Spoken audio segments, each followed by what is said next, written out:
Hello, dear friends. You are watching my YouTube channel English Learning Really Made Easy. This is your friend Sajid Ali Khan. Today we are going to discuss about a new tense, that is past continuous tense. So let's get started. So दोस्तों, इस chapter में हम देखने जा रहे हैं definition of past continuous tense, structure of past continuous tense, master example of past continuous tense, and the most important part, or I would better say the soul of this chapter, differences among past continuous, present continuous and future continuous. ये इस chapter का सबसे important part है दोस्तों. यहाँ हम तीनों continuous का कंपैरिजन करने वाले हैं ताकि आप कभी भी इन तीनों टेंस में कंफ्यूज नहीं होगी. Uses of past continuous tense will be the last part to discuss. So let's get started. Definition of past continuous tense.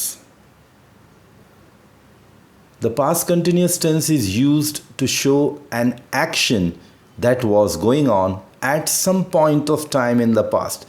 देखिए दोस्तों, बहुत ही सिंपल सरल भाषा में हम ये कह सकते हैं कि पास्ट कंटिन्यूस टेंस उस एक्शन के बारे में बतलाता है जो पास्ट में, भूतकाल में, माजी में, गुज़रे हुए समय में किसी पर्टिकुलर टाइम पर चल रही थी.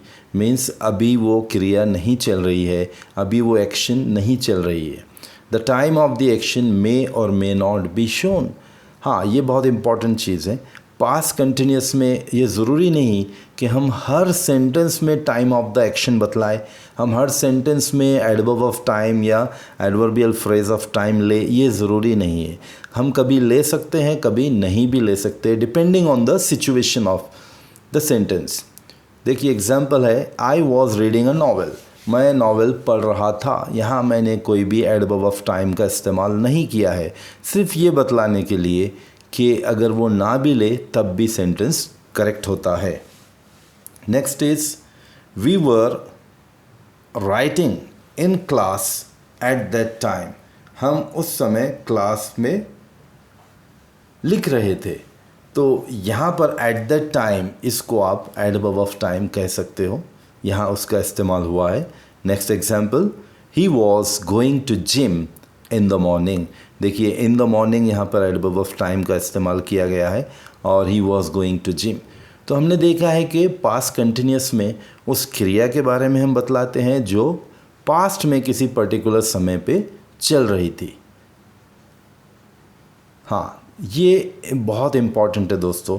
हमको यहाँ ये चीज़ देखनी है कि किस तरीके से ये तीनों टेंस हमको कंफ्यूज कर सकते हैं. अगर हम इनका एक ही साथ डिस्कशन करते हैं तो आई होप कि आपको बहुत अच्छे से समझ में आएगा and there will be no confusion at all. Differences among past continuous, present continuous and future continuous. दोस्तों, ये येलो लाइन को आप याद रखिए, बहुत ही इम्पॉर्टेंट है. In all continuous tenses V1 plus ing is used. Just helping verbs keeps on changing. याद रखिए दोस्तों, ये डेफिनेशन आपको कहीं नहीं मिलेगा. जैसे कि मैंने बतलाया हूँ, I have been teaching grammar for last 25 years. तो मैंने अक्सर अपने कहीं रूल्स, कहीं फार्मूलेस ग्रामर में ऐड किए हैं जो बहुत ही आसानी से समझने में मदद करते हैं. तो one among them of my formulas, this is the small definition कि कहीं भी कोई भी कंटिन्यूस टेंस आप जब बनाते हो तो वर्ब को आईएनजी आना कंपलसरी है. कंटिन्यूस का नाम आते ही वर्ब के फर्स्ट फॉर्म को आईएनजी. ऑलवेज रिमेंबर, हम कोई भी सफिक्स जब लगाते हैं, आईएनजी भी एक सफिक्स है क्योंकि हम वर्ब के आगे से जोड़ते हैं उसको. तो जैसे हमने सिंपल प्रेजेंट में सीखे थे SES IES, तो वो भी एक किस्म का सफिक्स है. तो जब भी हम कोई सफिक्स लगाते हैं तो वर्ब के सिर्फ फर्स्ट फॉर्म को ही लगता है, वर्ब का सेकंड और थर्ड फॉर्म में कभी कोई सफिक्स नहीं लगता है. दोस्तों, ये बातें याद रखिए. हम गो को गोइंग करते हैं या गो को गोज़ करते हैं, लेकिन वेंट को वेंटिंग या वेंट्स नहीं कर सकते, गॉन को गॉनिंग या गॉन्स नहीं कर सकते, क्योंकि सेकंड और थर्ड फॉर्म वर्ब का एज इट इज़ यूज़ होता है. चेंजेस जो भी होते हैं वो सिर्फ वर्ब के फर्स्ट फॉर्म में होते हैं. तो देखिए यहाँ पर ऑल कंटिन्यूस टेंस में हम वर्ब के फर्स्ट फॉर्म को आईएनजी लगाएंगे तो बदलेगा क्या फिर, जब कंटिन्यूस टेंस है तो सिर्फ हेल्पिंग वर्ब बदलेगा। यानी अगर वो प्रेजेंट कंटिन्यूस है तो याद रखिए am is are helping verb आएंगे तो बन जाएगा प्रेजेंट कंटिन्यूस। अगर वो पास्ट कंटिन्यूस है तो वहाँ हेल्पिंग वर्ब बन जाएंगे वॉज या वर। ये डिपेंड करेगा कौन सा सब्जेक्ट आप यूज़ कर रहे हो। अगर आप आई वी यू दे इनमें से कोई चुन रहे, आई अगर आप चुनते हो तो आई के साथ वॉज आएगा और ही शीट के साथ वॉज आएगा और ही के साथ वॉज आएगा और शी के साथ और इट के साथ। लेकिन अगर आप वी यू दे अगर इस्तेमाल करते हो तो उनके साथ वर आएगा। इसी तरह प्रेजेंट कंटिन्यूस में आई के साथ एम आता है, ही शीट के साथ इज़ और वी यू दे और अनेक वचन के साथ आर। तो हम देख रहे हैं कि हर कंटिन्यूस में सेम चीज़ क्या हो रही है, वर्ब के साथ आईएनजी, ये तो कंपलसरी है। अगर बदल रहा है तो क्या, सिर्फ हेल्पिंग वर्ब्स बदल रहे हैं। अगर आपको वही सेंटेंस को फ्यूचर कंटिन्यूस करना है तो आप एम इज़ आर हटा दो, वाज वर हटा दो, शैल बी या विल बी लगा दो depending on the structure of the sentence और वो बन जाएगा फ्यूचर कंटिन्यूस टेंस। इनकी डिटेल जब हम वो टेंस पे जाएंगे, जैसे हमने प्रेजेंट कंटिन्यूस की डिटेल देख चुके हैं, आज हमने पास्ट कंटिन्यूस की डिटेल भी डिस्कस की और फ्यूचर कंटिन्यूस जब वो टेंस आएगा मैं आपको उसकी भी डिटेल बतलाऊंगा। अब हम एग्जांपल देखते हैं। I am learning English now, ये है प्रेजेंट कंटिन्यूस टेंस क्योंकि इंग्लिश लर्निंग अभी चल रही है, चालू है। अगर इसी को पास्ट में करना है तो I was learning English then, उस समय मैं इंग्लिश सीख रहा था, ये हो गया पास्ट कंटिन्यूस। देखिए लर्निंग लर्निंग लर्निंग सब में सेम आ रहा है, यानी वर्ब को आईएनजी कंपलसरी है। लेकिन क्या बदल रहा है, सिर्फ हेल्पिंग वर्ब। यहाँ एम आया, यहाँ वॉज, यहाँ will be. I will be learning English in my future life, मैं अपने फ्यूचर लाइफ में इंग्लिश सीख रहा हूँगा। तो इसमें कोई कन्फ्यूजन नहीं है दोस्तों, डरने की बिल्कुल बात नहीं है। आपको सिर्फ इतना चीज़ याद रखनी है, वर्ब को आईएनजी कंपलसरी है, चाहे वो प्रेजेंट कंटिन्यूस हो, पास्ट कंटिन्यूस हो, फ्यूचर कंटिन्यूस हो, प्रेजेंट परफेक्ट कंटिन्यूस हो, पास्ट परफेक्ट कंटिन्यूस या फ्यूचर परफेक्ट कंटिन्यूस। जैसे ही कंटिन्यूस का नाम आता है दोस्तों, वर्ब को आईएनजी कंपलसरी लगानी है। उसके बाद हमको सिर्फ ये देखना है कौन सा टेंस हम बना रहे हैं, उसी टेंस का हम हेल्पिंग वर्ब यूज़ करेंगे उस सब्जेक्ट के अकॉर्डिंग। हर टेंस में 2 या 2 से ज़्यादा हेल्पिंग वर्ब है, जैसे प्रेजेंट कंटिन्यूस में 3 है, पास्ट में 2 है, फ्यूचर में 2 है। तो हम डिपेंड ये करते हैं कौन सा हेल्पिंग हमको यूज़ करना है, ये कौन डिसाइड करेगा, आने वाला सब्जेक्ट डिसाइड करेगा। ठीक है, उसको सिंगुलर प्लूरल है, first person, second person, third person, वो सब देखने के बाद हम उसको डिसाइड करते हैं। I hope you have understood this. अब हम मास्टर एग्जाम्पल देखेंगे, structure of past continuous tense. अब हम यहाँ पर देख रहे हैं कि पास्ट कंटिन्यूस का स्ट्रक्चर कैसे होता है। बहुत ही सिंपल है दोस्तों। सबसे पहले सब्जेक्ट, फिर हेल्पिंग वर्ब। इसमें हेल्पिंग वर्ब 2 आते हैं, वॉज या वर, और फिर वर्ब को आईएनजी, वर्ब के फर्स्ट फॉर्म को आईएनजी। एग्जाम्पल देखिए, आई, ही, शी, इट और सुजैन, यानी कोई भी सिंगुलर नेम। उसके साथ हम लेते हैं वॉज, वर्ब को आईएनजी आ गया और फिर adverb of time. I was eating lunch at that time. He was eating lunch at that time. She was eating lunch at that time. It was eating lunch. हम हो सकता है किसी animal के बारे में बात कर रहे हैं तो we can use it. It was eating lunch at that time and Suzanne was eating lunch at that time. So at that time ये adverb of time आया है और was eating ये was helping verb है past continuous का, और eating तो compulsory है किसी भी continuous के लिए। अब देखिए दोस्तों, ये जो कॉम्बिनेशन है वी, यू, दे और एनी 2 नेम्स या मोर देन 2, इनके साथ हमेशा वर आएगा, WERE। We were eating lunch when he phoned us. देखिए यहाँ समझने की कोशिश कीजिए, यहाँ मैंने एडवर्ब ऑफ टाइम को चेंज कर दिया है, व्हेन ही फोन्ड अस। मैंने यहाँ कम्प्लीटली एक दूसरा एग्जाम्पल ऐड किया हूँ इसमें, ये बतलाने के लिए कि कभी कभी आप सिर्फ नॉर्मल एडवर्ब ऑफ टाइम के बजाय उसके बदले आप एक पूरा सेंटेंस भी डाल सकते हो। व्हेन ही फोन्ड अस, हम लंच खा रहे थे जब उसने हमको फ़ोन किया। तो आप किसी सिचुएशन को भी क्रिएट कर सकते हो अपने सेंटेंस को कंप्लीट करने के लिए। Now let us see some uses of past continuous tense. The past continuous tense is used to express an action that was going on in the past at the time of speaking. जब हम बात कर रहे हैं, उस बात करते समय हमारे पास्ट में किसी समय पर कोई क्रिया चल रही थी, वो बतलाने के लिए हम पास्ट कंटिन्यूस का इस्तेमाल करते हैं. Here time of action may or may not be given. देखिए दोस्तों, अगर आप किसी सेंटेंस में टाइम ऑफ एक्शन यानी कि एडवर्ब ऑफ टाइम दे रहे हो तो भी वो सही है, डिपेंड करता है उस सेंटेंस की रिक्वायरमेंट पे. कुछ सेंटेंस है जिसमें एडवर्ब ऑफ टाइम की ज़रूरत नहीं होती है, आवश्यकता नहीं होती है, तो वहाँ नहीं भी लगाए तब भी सेंटेंस करेक्ट हो जाएगा, और जहाँ ज़रूरी है वहाँ लगाना ज़रूरी है. तो in both cases action may or may not be given. तो टाइम ऑफ एक्शन अगर आप देते हो तब भी सेंटेंस करेक्ट है, और अगर नहीं देते हो तब भी करेक्ट है, डिपेंड करता है सेंटेंस की सिचुएशन पर. Let us see some examples. They were purchasing a new car yesterday.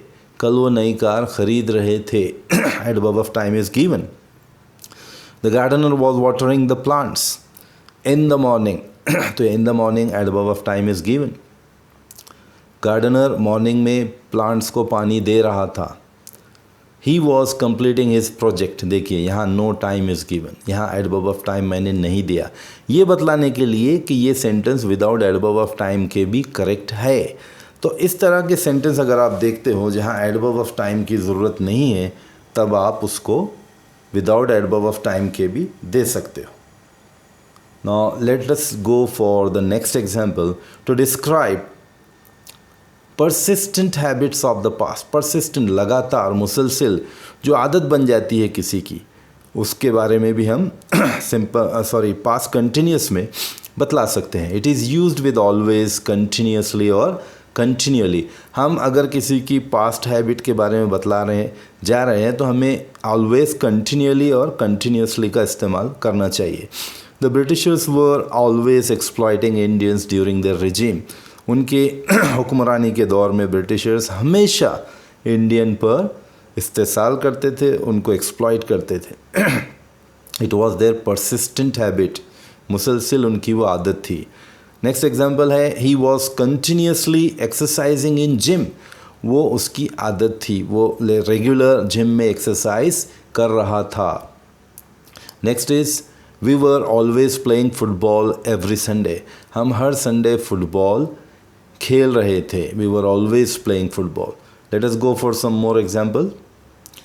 This tense is also used to show a gradual development in any action. Gradual development कहते हैं धीरे धीरे किसी चीज़ में प्रगति होना, धीरे धीरे उसमें तरक्की होना, उसमें डेवलपमेंट होना, उसको भी हम इस टेंस में बतला सकते हैं. Here time expression is not used in this case. Instead more and more is used. लेकिन वो धीरे धीरे डेवलपमेंट के बारे में हम टाइम को डिटेल में नहीं बतलाते, सिर्फ मोर एंड मोर ये वर्ड इस्तेमाल करते हैं. For example the new student was taking more and more interest in studies. देखिए ये धीरे धीरे उसमें डेवलपमेंट हो रहा है. नया बच्चा जब आता है किसी स्कूल में तो उसे एडजस्टमेंट के लिए टाइम लगता है, लेकिन ये नया होने के बावजूद वो मोर एंड मोर इंटरेस्ट ले रहा है स्टडी में, यानी ये उसका डेवलपमेंट है. Next example is we were becoming more and more confident in English. I hope इंशाल्लाह if you people will watch my videos तो आप भी ये सेंटेंस कहोगे अपने दोस्तों में. We were becoming more and more confident in English. And I hope and pray कि आप देखो और become more and more confident. Next is it is also used to express less deliberate action और a more casual action. दोस्तों यहाँ बहुत ही ध्यान से सीखने वाली बात है, बहुत इम्पॉर्टेंट यूज़ है ये पास्ट कंटिन्यूस का. It is also use to express less deliberate action. Less deliberate कहते हैं जो काम हम दिल से करते हैं, डेलिब्रेटली, जानबूझकर, हमें पता है फिर भी हम वो काम कर रहे हैं, राइट? उसे कहते हैं डेलिब्रेट एक्शन, जानते हुए. और मोर कैजुअल यानी कुछ काम होता है जो हमें पता नहीं लेकिन हम कर देते हैं. पता का मतलब है कि आपने प्लान किया है वो काम. प्लान करके अगर आप करते हो तो आपको तो पता है, you have already planned, right? जैसे अगर मुझे टूर पे जाना है तो मुझे पता है मुझे जाना है, right? It is not a casual trip. तो ये एग्जांपल आपको और ज़्यादा क्लियर बतला देगा. Whereas simple past shows more deliberate action. अगर आप सिंपल पास लेते हो पास्ट कंटिन्यूस की जगह तो वो ज़्यादा डेलिब्रेट एक्शन को बतलाता है। For example, Rajesh travelled all around India, तो ये डेलिब्रेट और प्लान्ड एक्शन था उसका। राजेश ने हो सकता अपना पिकनिक प्लान किया हो और पूरे इंडिया का टूर लगा दिया हो। Rajesh travelled all around India, तो ये जो ट्रैवल्ड है ये बता रहा है कि वर्ब का सेकंड फॉर्म है और ये सेंटेंस है सिंपल पास्ट टेंस। तो सिंपल पास्ट में हम क्या बतला रहे हैं? डेलिब्रेट एक्शन बतला रहे हैं। राजेश ने प्लान करके पूरी प्लानिंग के साथ पूरे इंडिया का चक्कर लगाया। ठीक है, ये ऐसा नहीं कि अचानक में कुछ हो गया, राइट? तो इसे कहते हैं डेलिब्रेट एक्शन। अब इसी को हम पास्ट कंटिन्यूस में किस तरीके से बोल रहे हैं? Rajesh was travelling all around India during his posting in different states.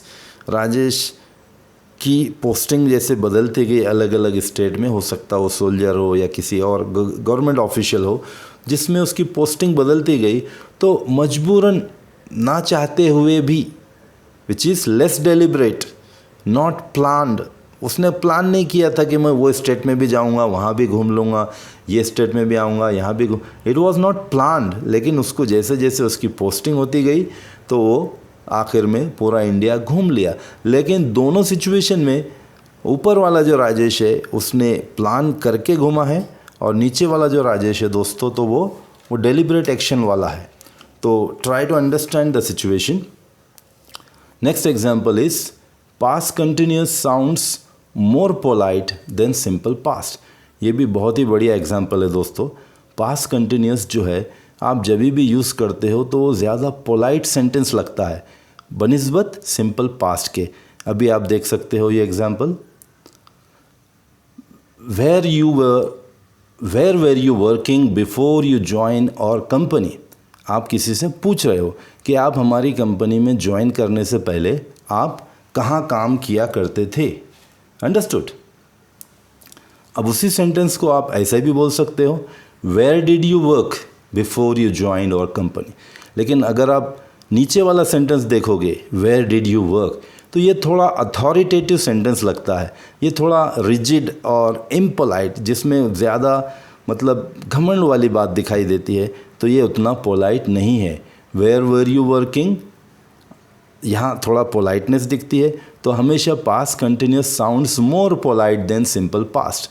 तो आप कोशिश कीजिए पोलाइट लैंग्वेज की, because humbleness is a very important fact of life. हम उसको इग्नोर नहीं कर सकते। We should always be humble, no matter how much knowledge you get, no matter how much money you earn, but the humbleness is the most important part of our life. Next example, past continuous and simple past are used together when a new action happened in the middle of a longer action. जब कोई बड़ी एक action चल रही है, उसी के बीच में कोई एक छोटी एक्शन हो जाती है, यानी दो अलग अलग क्रियाएं हैं, लेकिन एक क्रिया ऑलरेडी चल रही है, उसके मिडिल में, उसके बीच में कोई दूसरा एक्शन, दूसरी क्रिया हो गई। इस सिचुएशन को बतलाने के लिए भी हम पास्ट कंटिन्यूस का इस्तेमाल करते हैं। For example, electricity got disrupted when I was ironing my clothes. देखो अब ये लॉन्ग एक्शन कौन सी है? I was ironing my clothes, मैं अपने कपड़ों की इस्त्री कर रहा था, उस समय लाइट चली गई, इलेक्ट्रिसिटी गॉट डिसरप्टेड। तो आप याद रखिए, ये इसका बहुत ही बेहतरीन वर्ड है, गॉट डिसरप्टेड। करंट चला गया, लोग कहते हैं लाइट चली गई, ये सब अच्छे बात, मतलब इस तरीके से नहीं बोलना चाहिए। कुछ कहते हैं इलेक्ट्रिसिटी वॉज कटेड, तो cutted is absolutely wrong. Cut के तीनों फॉर्म कट कट कट होते हैं, but I saw many people they are using anything, they even don't bother कि वो क्या यूज़ कर रहे हैं, ग्रामेटिकली रॉन्ग है या राइट है। Okay, so you should learn all the forms of verbs to avoid this embarrassment. Okay, electricity got disrupted when I was ironing my clothes. तो लंबा जो एक्शन चल रहा था वो था आयरनिंग वाला, और उसके बीच में एक एक्शन हो गया कि लाइट चली गई। तो इस तरह के एग्जाम्पल को आप पास्ट कंटिन्यूस लेकर बतला सकते हो। When we reached home और mother was cooking lunch। अब देखिए, आप घर पहुँचे, ये मिडिल वाला वर्क है, और आपकी माँ खाना पका रही थी, तो आपके पहुँचने से पहले ही वो खाना पकाना स्टार्ट कर चुकी थी। तो ये खाना पकाना ये लॉन्गर एक्शन हो गया, और you reached home that is shorter one. I hope you have understood all these examples. Let me sum up with the master example. यहाँ हम फाइनली इसको कंक्लूड करते हैं। Structure of past continuous tense, helping verb होते हैं इसमें was या वर, verb के साथ आईएनजी होता है, वेरी सिंपल। और यहाँ कॉम्बिनेशन ऑफ जो सब्जेक्ट है दोस्तों, इसको याद रखिए, आई वी यू दे वाला कॉम्बिनेशन नहीं है। यहाँ पे आई ही शी इट और सिंगुलर नेम आता है, उसके साथ वॉज और वर्ब को आईएनजी, और वी यू दे और अनेक वचन के साथ वर और वर्ब को आईएनजी आता है। So I hope you have understood, you enjoyed this lecture. और ये याद रखिए, कितने भी किस्म के कंटिन्यूस टेंस आ जाए तो उसमें वर्ब को सिर्फ आईएनजी ही आएगा, सिर्फ हेल्पिंग वर्ब चेंज होते रहेंगे। That's it. I hope you enjoyed this lecture and hope to see you in our next lecture soon. Till then, take care of yourself and watch my videos again and again unless you understand the concept. अगर कोई problem आती है, definitely you are most welcome to message me. And if you like my content, please appreciate through your comments and share and subscribe my channel. Thank you so much for giving your precious time to me. God bless you all. Bye bye.